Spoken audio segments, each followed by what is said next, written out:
कहाँ पे बोला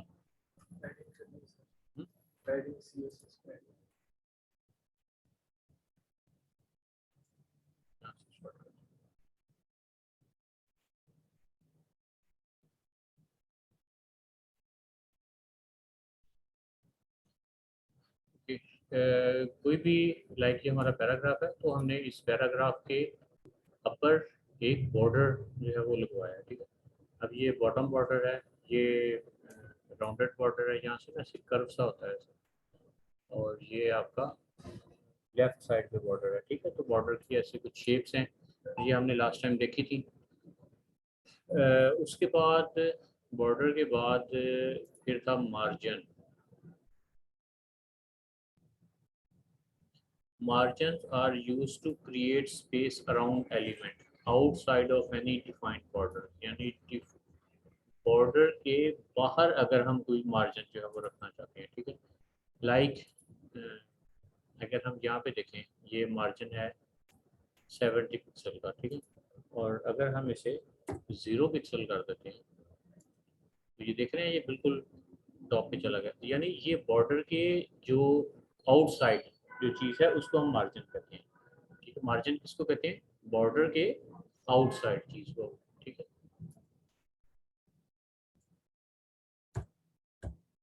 यहाँ पे मैं सिर्फ 20 का मार्जिन रखता हूँ। अब ये देखें, ये सिर्फ 20 का मार्जिन जो है वो सेट हो गया, ठीक है।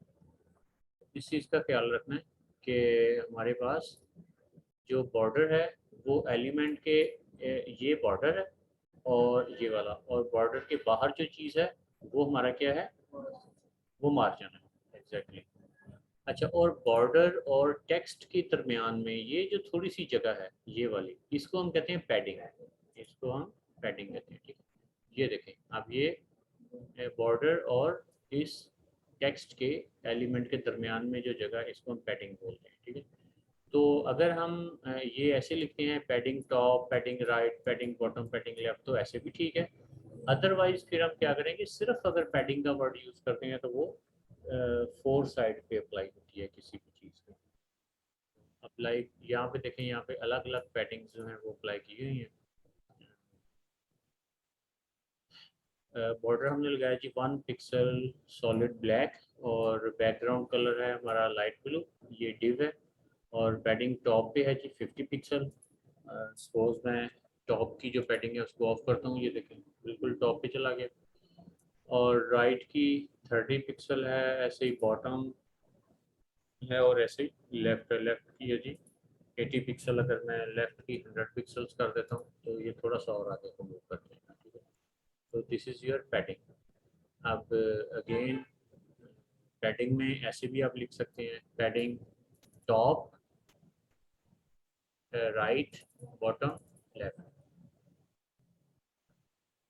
और ये वही चीज़ें हैं सारी, ठीक। अगर हम कुछ भी नहीं लिखते, सिर्फ लिखते हैं पैडिंग 25 पिक्सल्स, तो ये फोर साइड पे, चारों साइडों पे अप्लाई हो जाए। लाइक अगर हम यहाँ पे 20 पिक्सल है और मैं यहाँ पे इसको 100 पिक्सल कर देता हूँ, तो ये 100 सारी साइड्स।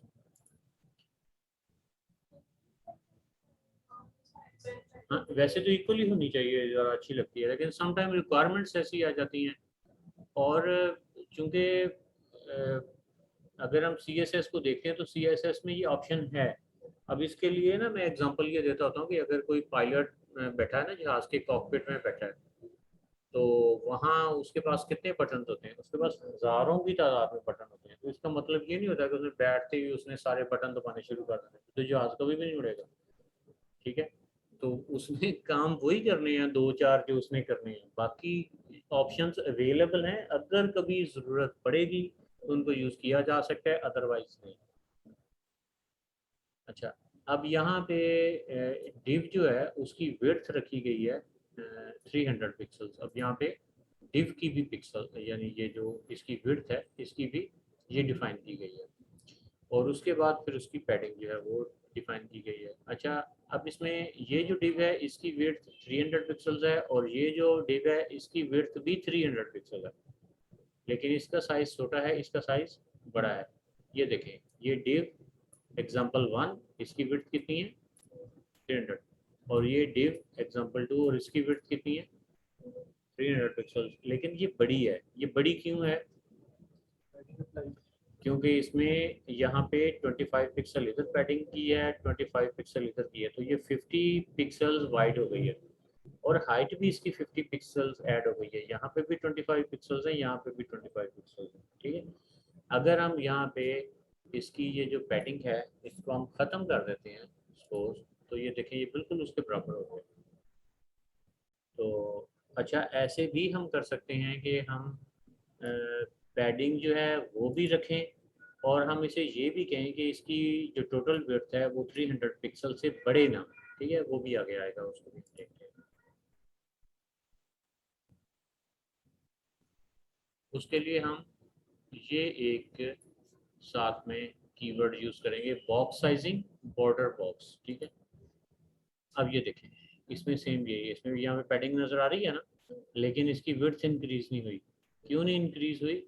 क्योंकि इसमें हमने ये एक कीवर्ड जो है वो यूज़ किया है, बॉक्स साइजिंग, बॉर्डर बॉक्स।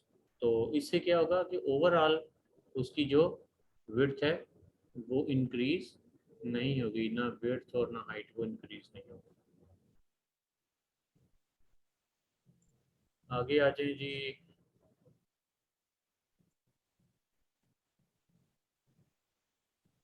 अच्छा, समटाइम हम उसे कहते हैं कि कोई ऑब्जेक्ट है तो उसकी हाइट विड्थ तो हम बना सकते हैं ना। तो समटाइम हम ऐसे भी करते हैं कि हम उसको परसेंटेज में दे देते हैं height. This element has a height of 50 pixel and a width of 100, यानी हाइट 50 पिक्सल्स है और विड्थ कितनी है 100।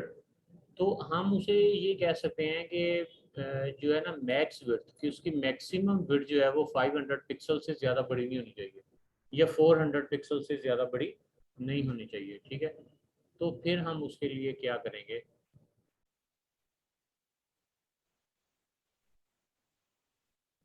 मैक्स विड्थ यहाँ पे यूज़ कहाँ पे करना है?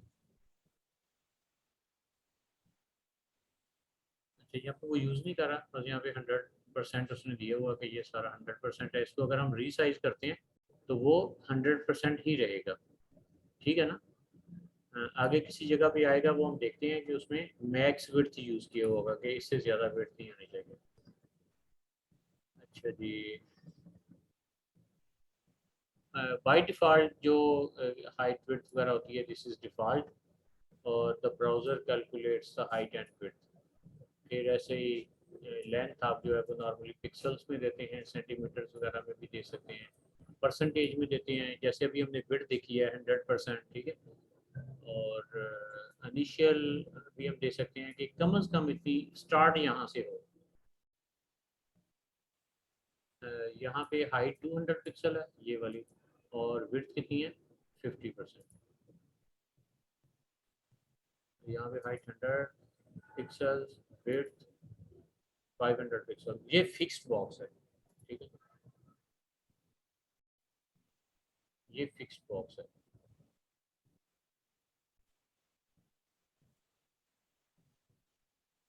ये देखें वो नीचे जो है वो स्क्रॉल बार अपीयर हो जाएगी, वो बॉक्स जो है वो, यानी वो आगे यहाँ तक आगे चला गया है। ठीक है, तो दिस इज फिक्स्ड बॉक्स। अगर हम यहाँ पे इसकी विड्थ जो है वो 200 कर देते हैं तो ये fix, again it's a fix box. ये हमने एग्जैक्टली दिया ना, 100 पिक्सल और 200 पिक्सल। ठीक है, ये हाइट विड्थ हमने फिक्स कर दिया इसमें। और रिमेंबर इसको हमने कोई बॉर्डर नहीं लगाया, इसको हमने कोई पैडिंग नहीं लगाई। ठीक है,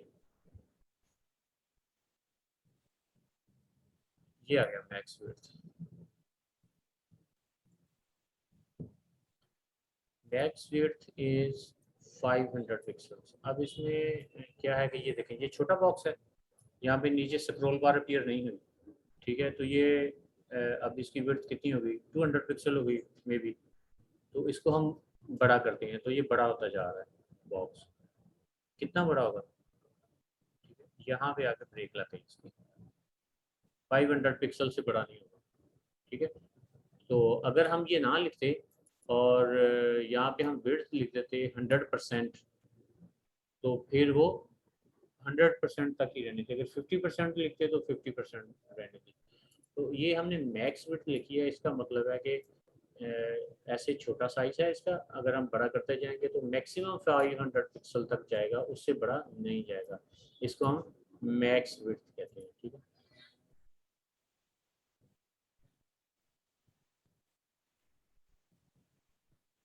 अब ये आ गया जी बॉक्स मॉडल,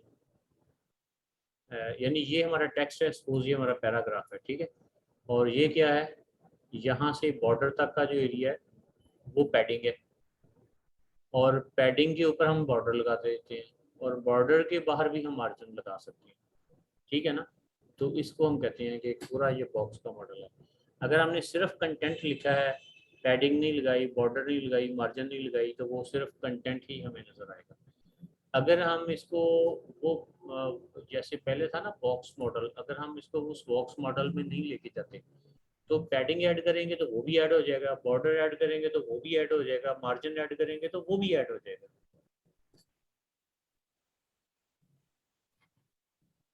लाइक ये। अब ये एक्चुअली जो यहाँ से यहाँ तक है ना टेक्स्ट, तो इसकी विड्थ तो इतनी है ना, उसके बाद ये पैडिंग है, ये भी ऐड हो रहा है, ये बॉर्डर है, ये भी ऐड हो रहा है, और उसके बाद ये क्या है, मार्जिन, ये भी ऐड हो रहा है, ठीक है। तो विड्थ इसकी एक्चुअली 300 पिक्सल्स की है, लेकिन एक्चुअली ये कितनी हो गई होगी, 50 तो ये भी होगी, या 100 ये होगी, और ये प्लस ये तीनों चीज़ें ऐड करें तो कोई अच्छा जो इसका है ना पैडिंग, ये 50 पिक्सल, ठीक है, 50 पिक्सल इधर है और 50 पिक्सल इधर है, यानी 100 ये ऐड हो गई, और बॉर्डर कितना है 15 पिक्सल का, 30 पिक्सल ये हो गए, और मार्जिन 20 का है, 40 पिक्सल ये हो गए। तो अब यहाँ से आप अंदाज़ा लगा लें कि ये कितना एक्स्ट्रा है। और अगर आप चाहते हैं कि ये सारी चीज़ें अंदर को स्क्वीज हो जाएं, तो फिर हम वो बॉर्डर बॉक्स जो हमने यूज़ किया था ना वो हम यूज़ करेंगे।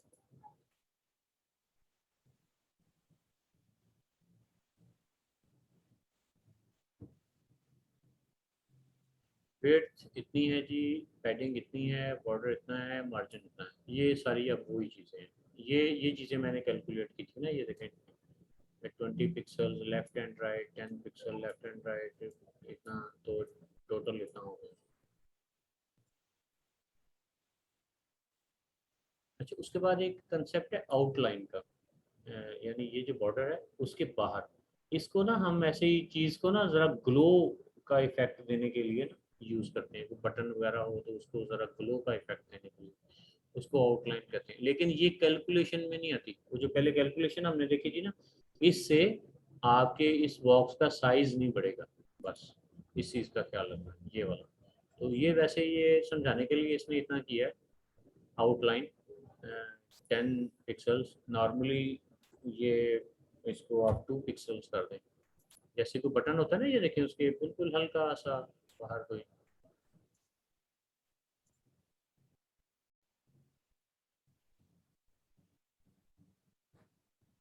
अच्छा, अब वो जो ये जो बॉर्डर्स हैं उनके वो डॉटेड हैं, डैश्ड हैं, सॉलिड हैं, डबल हैं, ग्रुप, ये सारे देखे हुए हैं ना आपने, ये वाले ये सारी एग्जांपल हैं।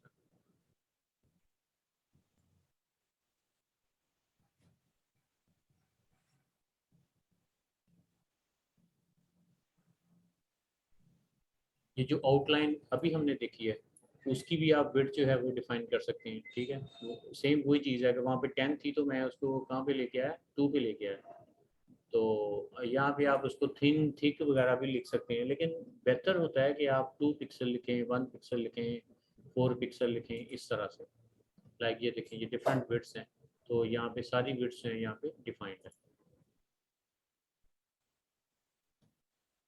और आउटलाइन आपने कलर कौन सा देना है, जैसे पहले हमने ग्रीन दिया था, तो आप अपनी मर्जी से यहाँ पे कोई सा भी कलर जो है वो रेड, ग्रीन, ब्लू, या हेक्साडेसिमल में, RGB वैल्यूज में वो आप दे सकते हैं। और ये ऐसे भी आप लिख सकते हैं ना, लेकिन आउटलाइन लगाना चाह रहे हैं, आउटलाइन थिक, रिच, पिंक, तो एक ही दफ़ा में आप तीनों चीज़ें लिख देंगे।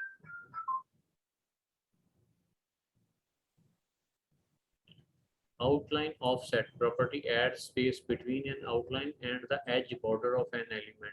space between an element and its outline is transparent. ये और ये वाला जो रेड है ना, ये आउटलाइन है और ये आपका बॉर्डर है। इसके दरमियान में भी अगर आप स्पेस देना चाहें तो दे सकते हैं।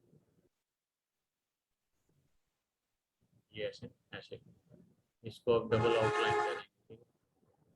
तो मार्जिन हमारा है जी 30 पिक्सल। अब मार्जिन हमने यहाँ पे काफ़ी रखा हुआ है, ठीक है। सपोज मार्जिन मैं यहाँ पे करता हूँ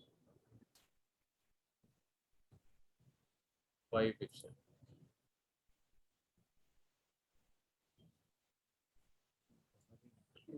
पैराग्राफ का है इसका इसका इसके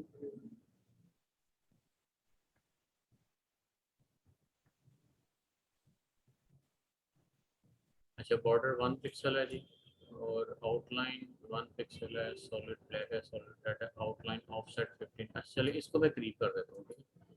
इसको मैं 3 पिक्सल पे ले लेता हूँ। तो ये देखिए उसके बिल्कुल करीब आ गया। तो दरमियान वाला जो है वो वाइट रहेगा, यानी ट्रांसपेरेंट रहेगा।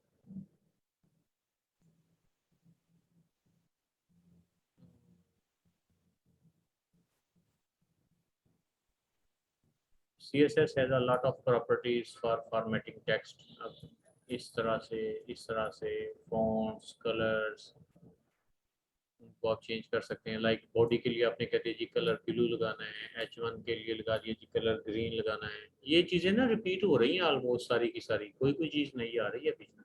बैकग्राउंड कलर बॉडी का लाइट ग्रे है, फॉन्ट का कलर ब्लू है, ठीक है। ऐसे ही आपका ये बैकग्राउंड है और कलर वाइट है। फिर आगे टेक्स्ट की अलाइनमेंट है, text align, centre, left, right. ये क्या है बोला? ये जैसे वर्ड में हम टेक्स्ट की अलाइनमेंट करते हैं, ये देखिए ना, ये क्या है? लेफ्ट, ये राइट, ये सेंटर।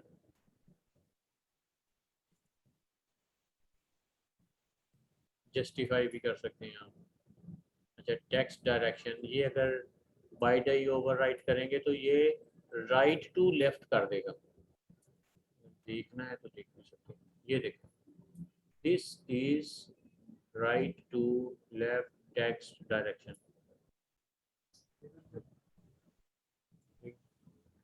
क्यों करेंगे इसका नहीं मुझे पता। अच्छा, वर्टिकल अलाइनमेंट का मतलब होता है कि किसी ऑब्जेक्ट के अंदर अलाइनमेंट जो है, यानी टॉप पे है, बॉटम पे है, कहाँ पे है, ठीक है। अब ये जो डॉट है ना, ये डिफ़ॉल्ट है, तो ये टॉप पे है, ये ना टेक्स्ट टॉप, ये टॉप पे है ना, ये बॉटम पे है, टेक्स्ट बॉटम। ये सब सब स्क्रिप्ट जैसे होता है, ये सुपर स्क्रिप्ट होता है। तो ऐसे ही है, vertical line text top, base line text bottom, सब।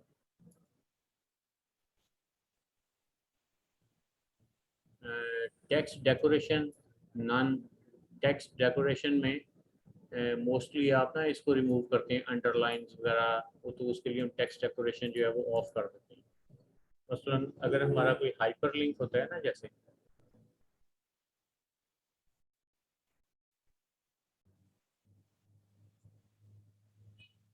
लाइक ये हाइपर लिंक है ना हमारा, इसके नीचे अंडरलाइन होता है नॉर्मली, तो वो हम चाहते हैं कि ख़त्म हो जाए, तो फिर हमने टेक्स्ट डेकोरेशन नन कर दिया, ठीक है।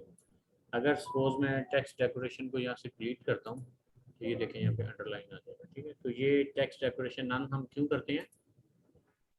अंडरलाइन, ओवरलाइन, इस तरह की जो चीज़ें हैं ना उनको ख़त्म करने के लिए। बोल्ड किया हुआ है हमने, तो इस तरह की चीज़ों को ख़त्म करने के लिए। अच्छा जी, ये ओवरलाइन, ठीक है। टेक्स्ट डेकोरेशन हम यहाँ पे क्या करें, ओवरलाइन कर रहे हैं। लाइन थ्रू का मतलब है उसको हम जैसे कट कर दिया कुछ लिख के, ये जैसे ना कट कर दिया, ये ओवरलाइन, ये अंडरलाइन है। तो अगर आप टेक्स्ट डेकोरेशन नन कर देंगे तो कोई इस तरह की चीज़ नज़र नहीं आएगी, ठीक है। लेकिन अगर आप कहते हैं इसको ओवरलाइन करना है, इसको लाइन थ्रू करना है, इसको अंडरलाइन करना है, यू कैन डू दैट।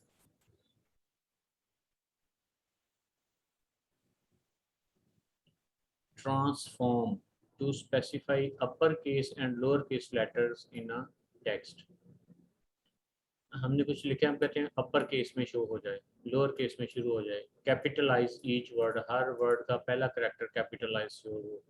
हमने कुछ लिखा है, हम कहते हैं वो ऐसे अपर केस में शो हो जाए, ठीक है। क्या लिखा है हमने, ये देखें हमने ये लिखा है यहाँ पे, ये क्लास हमने क्रिएट की है ना अपर केस की, ठीक है। हमने लिखा ये है कि this text is transform to upper case, ये हमने रेगुलर लिखा है ना, तो इसके लिए हमने यहाँ पे क्लास एक बना दिया upper case, text transform upper case, text transform lower case, text transform capitalise, ये उसी तरह से लिखा हुआ हमें नजर आ रहा है। लिखा नॉर्मली है सब में, डिस्प्ले में हम कहते हैं कि चेंज हो जाए, यानी हम सारा डिलीट करके दोबारा लिखेंगे नहीं, बस उसे कह देंगे कि ऐसे सपोज हमारे पास एक पूरा पेज है जिसको हम अपर केस में लेके जाना चाह रहे हैं, तो हम दोबारा उसको रीटाइप नहीं करेंगे, ठीक है, बस उसे कह देंगे कि इसको टेक्स्ट ट्रांसफॉर्म अपर लाइन। ये जी text indent property is used to specify the indentation of the first line of a text, ये वर्ड में भी यूज होता है। ये एग्जांपल, ये ना जैसे ये भी इंडेंट ही हो, यानी यहाँ से थोड़ा सा आगे करके लिखना, ये देखें ये वाली जगह जो है थोड़ा सा आगे करके लिखना, तो इसको हम क्या कहते हैं, टेक्स्ट इंडेंट 50 पिक्सल्स है। अगर ये 100 पिक्सल्स हो जाती हैं तो ये थोड़ा और आगे चला जाएगा इस तरह से। ये जब भी हम कोई पैराग्राफ शुरू करते हैं तो नॉर्मली हम ऐसे इंडेंट वगैरह कर लेते हैं ना उसको, वैसे आजकल इसका रिवाज नहीं है, लेकिन ऑप्शन अवेलेबल है, आप इसको यूज कर सकते हैं।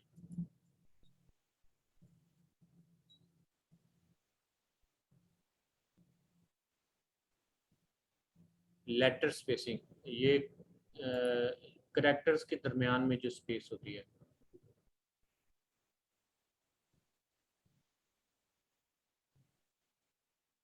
ये वाली दरमियान में जो, ये कम कर दी है ये ज़्यादा कर दिया, तो लेटर स्पेसिंग यहाँ पे 5 पिक्सल है, यहाँ पे -2 पिक्सल है, तो ये आप और ज़्यादा कर देंगे, यहाँ पे स्पेस और बढ़ जाएगी।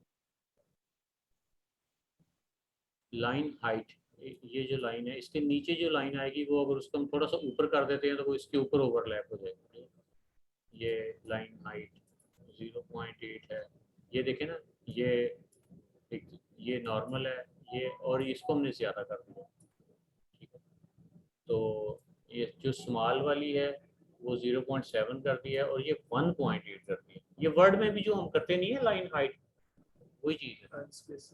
हाँ लाइन स्पेसिंग जिसको हम कर रहे थे, ऐसे ही वर्ड स्पेसिंग, वर्ड्स के दरमियान में आप कितनी स्पेस है, ये वर्ड पहले करेक्टर्स के दरमियान में थी, अब किसके दरमियान में, वर्ड के दरमियान में, तो this is called word spacing. अब ये -2 कर दिया है तो ये देखें दिस इज अ पैराग्राफ, ये एक दूसरे के ऊपर ओवरलैप करते हैं।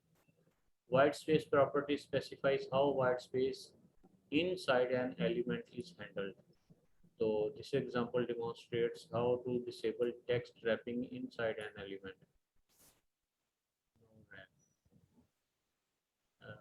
अब ये देखें हमने ये लिखा है यहाँ पे पैराग्राफ, और ये हम यहाँ पे जाके नीचे ऐसे लिख रहे हैं ना, लेकिन HTML इसको ऐसे नहीं लिखता है, HTML इसको क्या करता है, ऐसे लिखता है।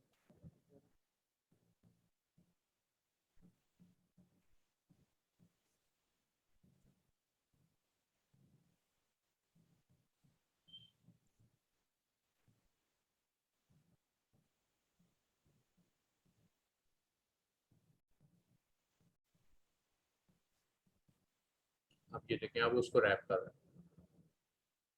तो यहाँ हमने उसके कहा था कि अगर ऐसे ना लिखे और एक ही लाइन में वो लिखे तो फिर हम क्या करेंगे, वाइट स्पेस नो रैप, फिर उसको वो सीधा ले जाएगा।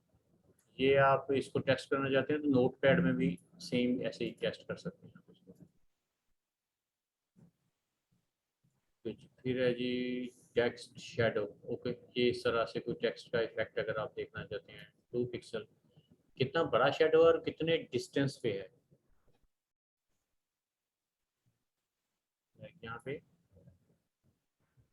सपोज मैं कहता हूँ 5, ये देखें उतना बिग हो गया, और डिस्टेंस, ये देखें ना डिस्टेंस थोड़ा सा नीचे को हुआ है, 5 मैंने किया शेडो का डिस्टेंस,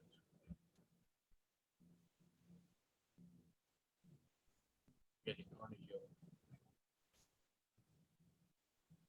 उसको कलर भी दे सकते हैं आप, shadow size, shadow distance, colour,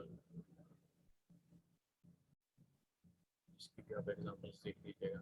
काफ़ी है आज के लिए।